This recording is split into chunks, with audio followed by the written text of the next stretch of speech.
Operative hysteroscopy हम लोग एक मिनट में रिपीट कर देता हूँ, इसके पीछे वजह है।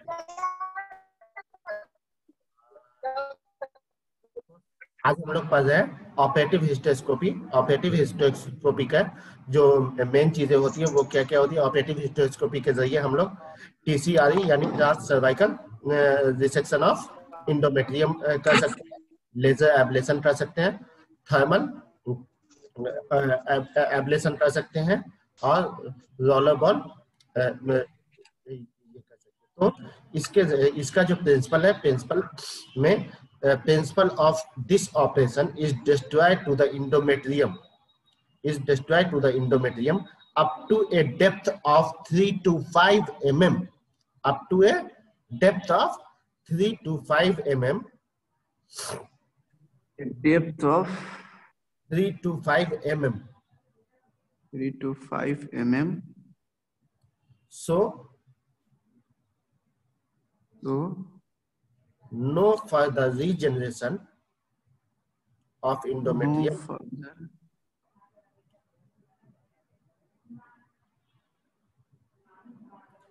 regeneration of endometrium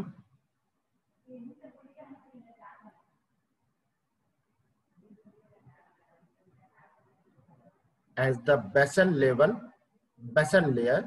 as the basal layer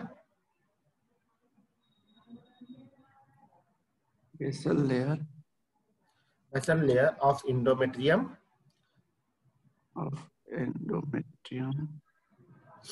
as well as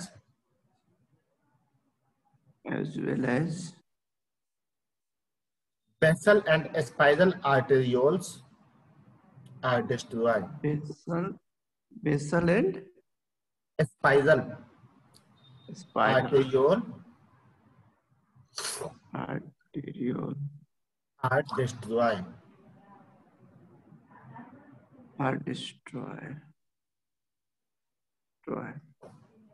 तो प्रिंसिपल इसका क्या हो गया कि हम इसके इंडोमेट्रियम को 3 से 5 mm तक बर्न कर देते हैं, जला देते हैं या काट के हटा देते हैं। थर्मल के जरिए कहते हैं तो बर्न कर देते हैं, या लेजर के जरिए कहते हैं, लेजर एब्लेशन करते हैं या थर्मल एब्लेशन करते हैं तो उसमें बर्न कर देते हैं।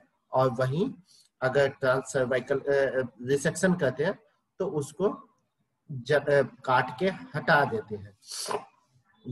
तो ऐसी 3 से 5 mm तक इसको एक तरह से समझो कि रिमूव कर देते हैं, जिससे क्या होता है कि इसका रीजनरेशन नहीं होता। और क्या क्या ये बेसल इंडोमेट्रियम को और स्पाइरल आर्टेरियोल्स दोनों डिस्ट्रॉय कर देते हैं। जब आर्टेरियोल से ये सप्लाई ही नहीं मिलेगा तो रीजनरेशन कहाँ से होगा, है ना। तो एक तरह से वहां पे नेक्रोज्ड कर देते हैं। ओके, तो अब प्रोसीजर कैसे किया जाएगा वो लिखिए। इसका इंडिकेशन क्या है सर, कब करते हैं ऑपरेटिव हिस्टेरोस्कोपी? डीयूबी अच्छा। नंबर 1 डीयूबी। नंबर 2 ऐसी जो कोई लेडी जिसको हिस्टेक्टोमी नीडेड है और वो हिस्टेक्टोमी नहीं कराना चाहती, क्योंकि इसके बाद जो है इसका मेंस्ट्रुएशन वगैरह भी बंद हो जाएगा। तो हिस्टेक्टोमी कंट्रा इंडिकेटेड हो या हिस्टेक्टोमी नहीं कराना चाहती हो, उस सूरत में भी करते हैं। जैसे किसी को फाइब्रॉइड यूट्रस है, अब वो फाइब्रॉइड तब तक जो है जब तक यूट्रस वर्किंग है तब तक तो फाइब्रॉइड में ग्रोथ के पूरे चांसेस है। जब एक बार उसका वर्किंग इनहिबिट कर देंगे, इससे क्या होगा कि इसका वर्क को इनहिबिट कर देते हैं ना, जो भी इसका फिजियोलॉजिकल फंक्शन है। ओके सर, तो अगर ये कर देंगे ऑपरेटिव हिस्टेरोस्कोपी तो क्या वो मतलब फिर से मैसेज आ सकता है फिर से? नहीं, कैसे आएगा? नहीं आएगा परमानेंटली? हाँ, परमानेंटली सजेशन हो जाएगा। तो फिर स्ट्राइल हो जाएगी ना?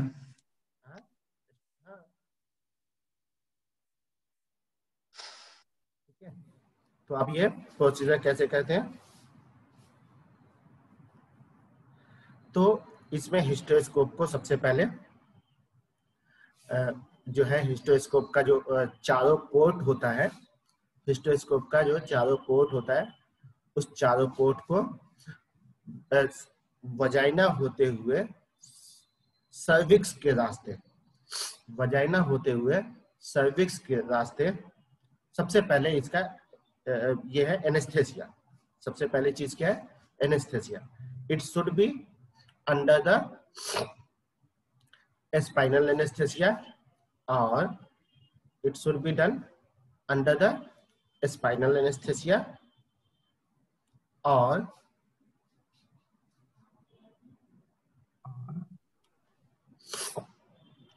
articular blocking. Articular blocking. Under spinal anesthesia or articular blocking. अब अगर आप लोग को ये भी लिखना है, स्पाइनल एनेस्थेसिया भी लिखना है, दिखा दीजिए सर। स्पाइनल एनेस्थेसिया कैसे किया जाता है? चलो ठीक है। प्रोसीजर ऑफ स्पाइनल एनेस्थेसिया लिखिए।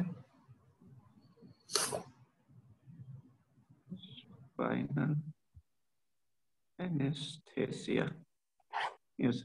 सबसे पहले उसमें क्या क्या चाहिए?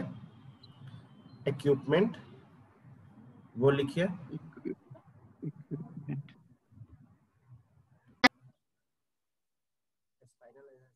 रिक्वायर्ड क्या क्या है वो लिखिए। सबसे पहला स्पाइनल नीडल जो 24 या 25 नंबर का होना चाहिए।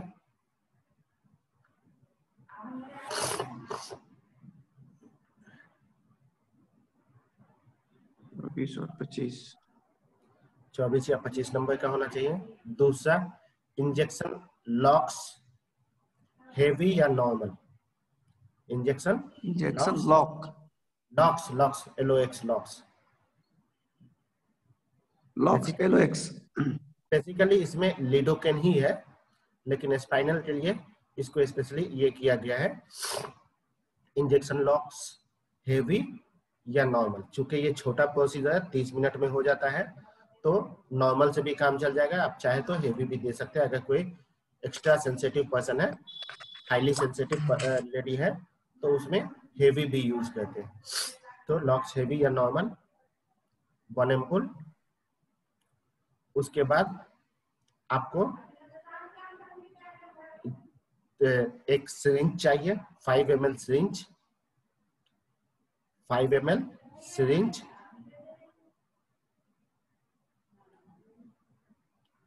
बेसिक यही तीनों चीज चाहिए। अब दूसरी क्या क्या चीजें चाहिए, वो सपोर्टिव चीजें हैं या असिस्ट चीजें हैं, उसके बारे में लिखिए। सपोर्टिव चीजों के बारे में, ग्लव्स, मास्क,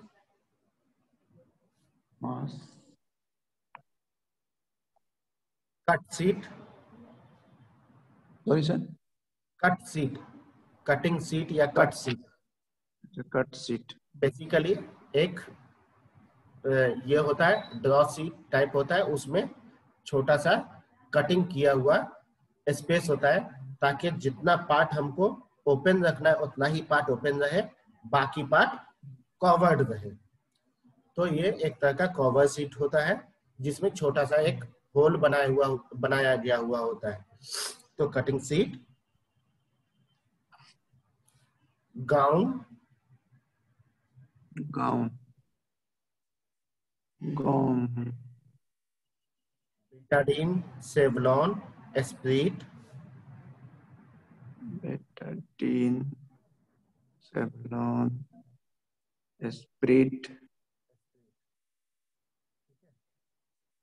अब हम क्या कहते हैं कि सबसे पहले उसका PAC इवेल्युएशन करते हैं। PAC सबसे पहले प्री एनेस्थेटिक इवेल्युएशन कंसेंट लेते हैं, उसमें PAC कहा जाता है pre anaesthetic consent. Pre anaesthetic consent, अच्छा, प्री एनेस्थेटिक कंसेंट। इसमें सर मरीज को और मरीज के रिलेटिव को एनेस्थेसिया से होने वाले नुकसान को एक्सप्लेन करना होता है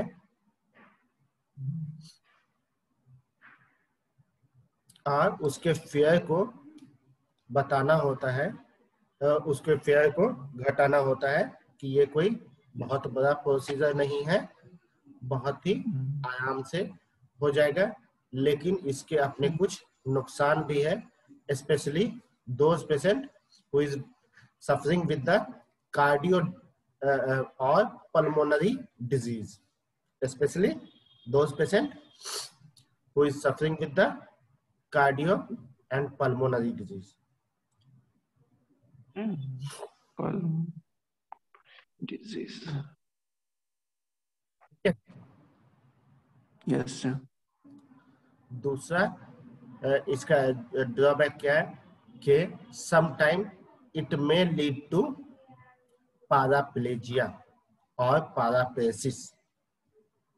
पाराप्लेजिया और it may lead to paraplegia और पाराप्लेसिस।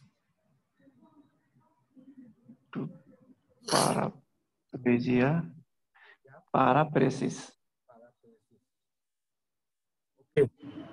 ये क्या होता है पाराप्लेजिया या पाराप्लेसिस? निशात आसी जी सर। क्या होता है पाराप्लेजिया या पाराप्लेसिस? पैराप्लेजिया होता है सर जब मतलब पैर वगैरह लिम्स जो होता है वो कमजोर हो जाता है, वीक हो जाता है, तो उसको पैराप्लेजिया बोलते हैं। और मेरा हाथ जो है वो कमजोर हो गया, उसको पैराप्लेजिया कहेंगे? नहीं, ये भी तो लिम्स है। नहीं नो सर, मतलब पैर होना चाहिए, मेनली पैर।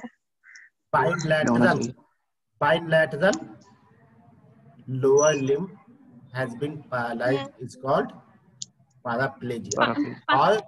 और जब सिर्फ वीकनेस आता है, पैरालाइज्ड मतलब होता है लॉस ऑफ फंक्शनिंग, पैरालाइज्ड मतलब होता है लॉस ऑफ फंक्शनिंग, प्रेसिस होता है वीकनेस। इसलिए अगर पैराप्लेसिस होगा तो वो weakness in bilateral lower limb, वहीं अगर पैराप्लेजिया बोलेंगे तो पूरी तौर पे लॉस ऑफ फंक्शनिंग।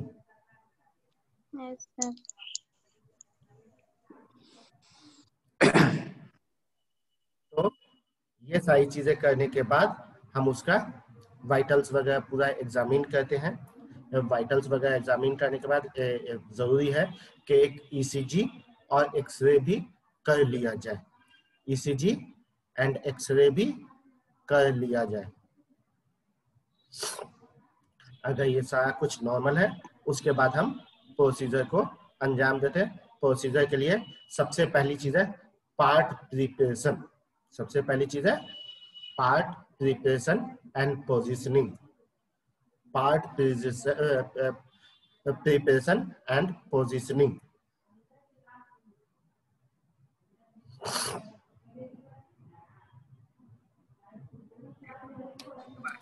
तो पार्ट प्रिपरेशन कैसे करेंगे? पार्ट प्रिपरेशन करने के लिए मरीज को करवट लेटा देंगे, लैटरल सुपाइन पोजीशन में लेटाएंगे, लैटरल सुपाइन पोजीशन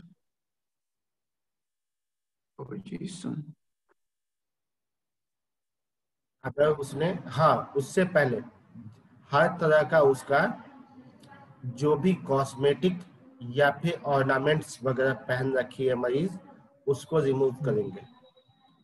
कॉस्मेटिक या ऑर्नामेंट वगैरह यूज कर रही है उसको रिमूव करेंगे। जैसे अगर उसने नेल पॉलिश लगाया है, नेल पॉलिश को भी उसके रिमूव करवाना है। किसी तरह का मेटल ऑर्नामेंट यूज करती है उसको भी हटाना है। कहीं पे भी पूरी बॉडी में कहीं पे भी अगर मेटल कुछ ले रखी है उसको भी हटाना है। तो आवाज नहीं आ रही है क्या मुजफ्फर?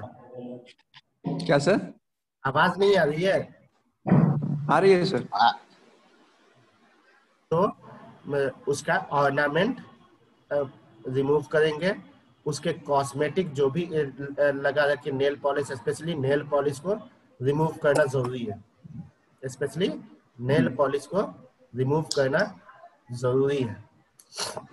लिपस्टिक है चलेगा, ये फेस का ये लगा रखी है, क्या क्या सब कहते हैं यार फेस पे, वो फाउंडेशन और ये सब लगा है, क्या कहते हैं निशाद? चेहरा बनाते हैं, मेकअप करते हैं, क्या कहते हैं? फाउंडेशन ही कहते हैं ना?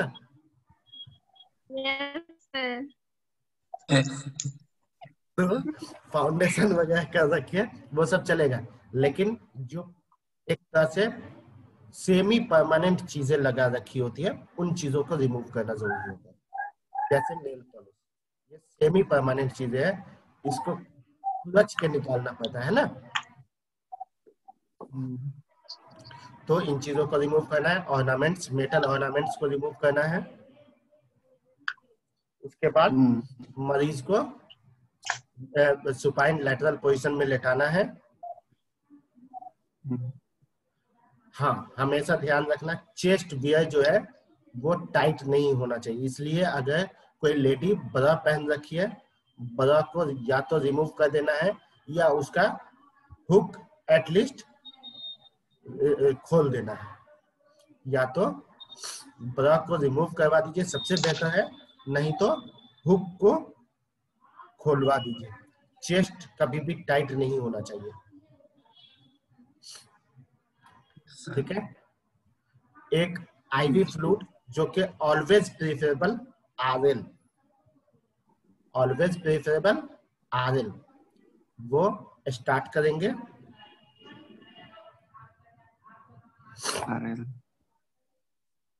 उसके बाद पार्ट को L1 से लेकर के S2 तक, L1 से S2 तक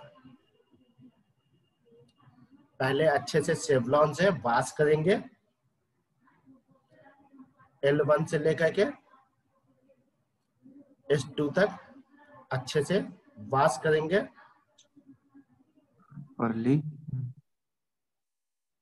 सेवलॉन से वॉश करेंगे। फिर उसके बाद बेटाडीन से पेंट करेंगे।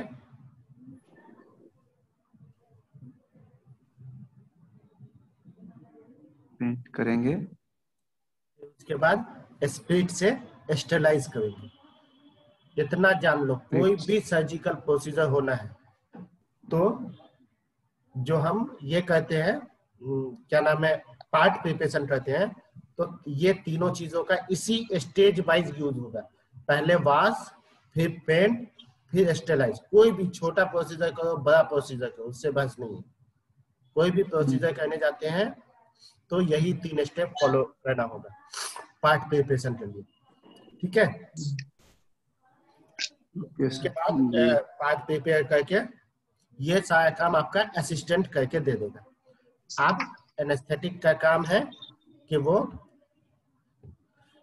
L3 और L4 पे, L3 और L4 पे, L3-4 या L2-3 या 4-5, इन तीनों में से स्पेशली मोस्ट सबसे ज्यादा जो ये है वो L3-4 पे स्पाइनल नीडल इंसर्ट करते हैं up to the 1 to 1.5 inches, up to the 1 to 1.5 inches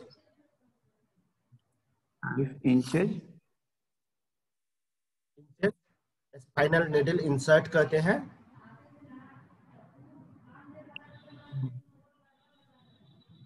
उसके बाद उसका स्टेलेट बाहर निकालते हैं। उसका स्टेलेट, नीडल का स्टेलेट जो है वो बाहर निकालते हैं। वो नीडल 2 लेयर में होता है। अंदर में ऊपर से उसका फाइबर बॉडी होता है और अंदर में उसके स्टील बॉडी होता है, जैसे इंट्राकेट होता है ना। तो उसका स्टेलेट बाहर निकालते हैं। बाहर निकाल के ऑब्जर्व करते हैं कि हमारा CSF इससे आ रहा है कि नहीं आ रहा है। ऑब्जर्व करते हैं कि CSF आ रहा है कि नहीं आ रहा है। इसको ऑब्जर्व करते हैं और ऑब्जर्व करने CSF का फ्लो देख करके उसको एसेस करते हैं कि ये हेमरेजिक नहीं होना चाहिए। CSF क्या जो आएगा वो हेमरेजिक नहीं होना चाहिए, वो एकदम क्लियर ट्रांसपेरेंट होना चाहिए। CSF क्या होना चाहिए? Clear transparent fluid. जब आपका 1 से 2 ड्रॉप आ जाता है, बाहर गिर जाता है, 1 से 2 ड्रॉप बाहर गिर जाता है उस निडल के जरिए, वो सेल्फ होता है, उसको एस्पिरेट करने की जरूरत नहीं है। जैसे आप निडल डालेंगे, उसका स्टिलेट निकालेंगे, वो धीरे धीरे आएगा। तो स्टिलेट को निकाल करके CSF को ऑब्जर्व करते हैं कि वो प्रॉपर फ्लो से आ रहा है कि नहीं। नॉर्मली इसका जो प्रेशर होता है वो 5 to 8 mm H2O होता है, 5 to 8 mm H2O होता है, जो कि धीरे धीरे लगभग 3 सेकंड में एक फुल ड्रॉप तैयार होकर गिरेगा। ठीक है, यही चीज मेनिंजाइटिस में करोगे, इंसेफ्लाइटिस में करोगे तो CSF बहुत हाई मिलेगा, सॉरी ICP बहुत हाई जो रहेगा तो फोर्स से आएगा। लेकिन नॉर्मली जो है जब सर्जरी के लिए एनेस्थेसिया देते हैं तब वैसी सूरत में काफी स्लो मूविंग फ्लूइड होता है। जब 1 से 2 ड्रॉप गिर जाता है और उसमें हम देख लेते हैं कि ये हेमरेजिक नहीं है, तो फिर हम इंजेक्शन इंसर्ट करते हैं। हाँ, पोजीशनिंग के लिए एक तो आपने लेटरल सुपाइन पोजीशन में लिटा दिया, दूसरी चीज उसका नी को बेंड करना है चेस्ट वाल की तरफ, नी से लेग को बेंड करना है चेस्ट वाल की तरफ, नी से लेग को बेंड करना है चेस्ट वाल की तरफ, साथ ही हेड को बेंड करना है चेस्ट की तरफ।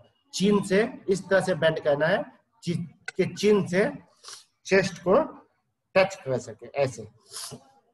तो पोजीशनिंग पहले बनानी है, फिर इंसर्ट करना है नीडल। तो पोजीशनिंग में लेटरल सुपाइन पोजीशन में ये करके, और उसके बाद पैर को, नी को, लेग को नी से बेंड करते हैं चेस्ट वाल की तरफ, लेग को नी से बेंड करते हैं चेस्ट वाल की तरफ।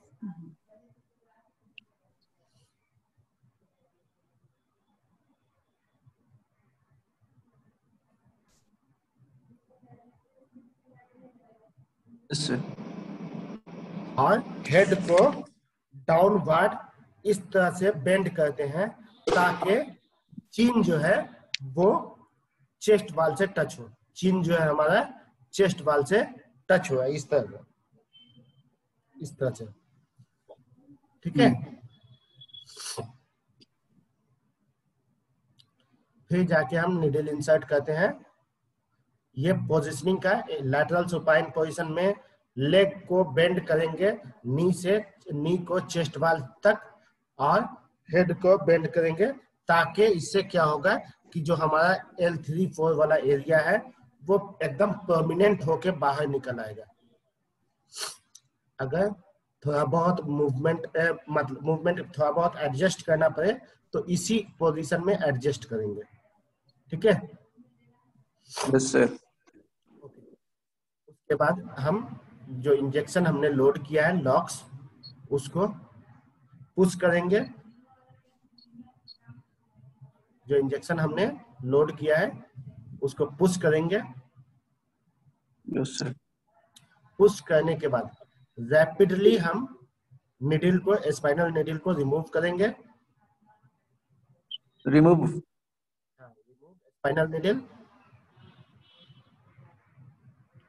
Yes sir.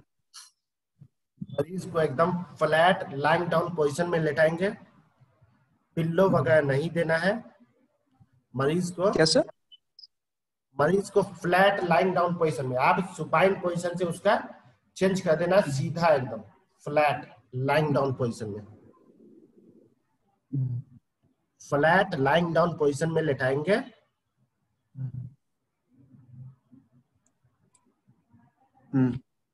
पिल्लो हटा देंगे।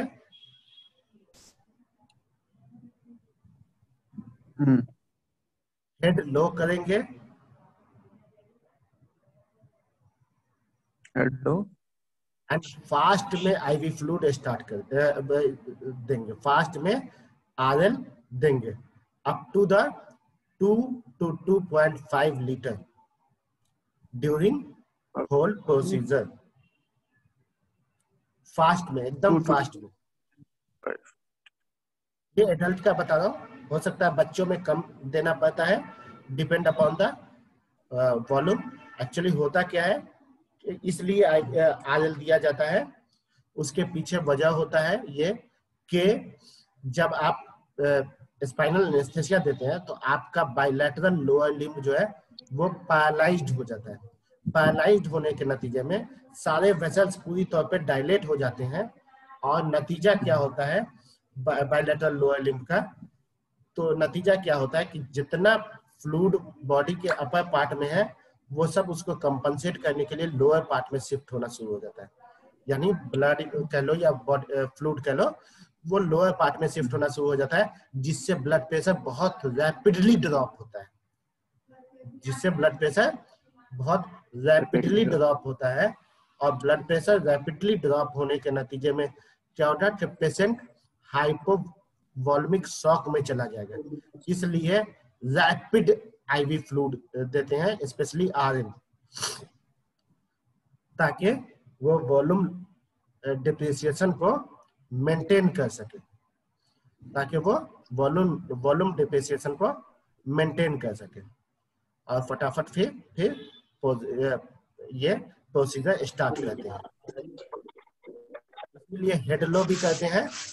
हेड लो, यही वजह है, हेड लो करने की दो वजह होती है, जो बताया मैंने, हेड लो करने का दो वजह होता है। पहली वजह यही होती है चूंकि रैपिड फ्लूइड शिफ्टिंग होती है, चूंकि आप लोग सुन रहे हैं मेरी बात? यस सर जी।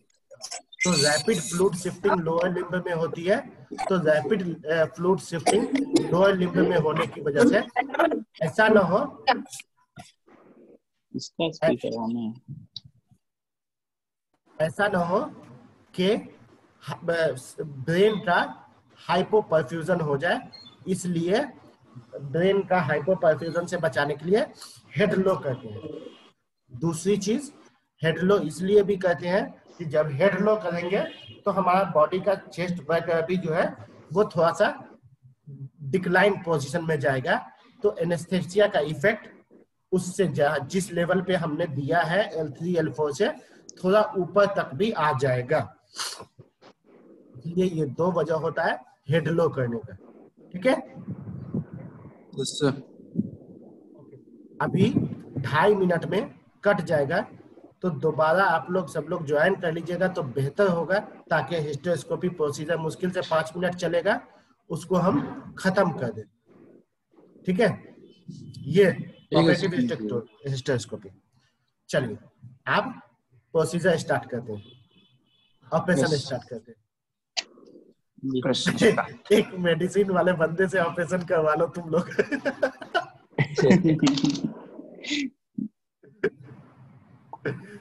चलो, तो हिस्टेरोस्कोपी के लिए सबसे पहले पोजीशनिंग,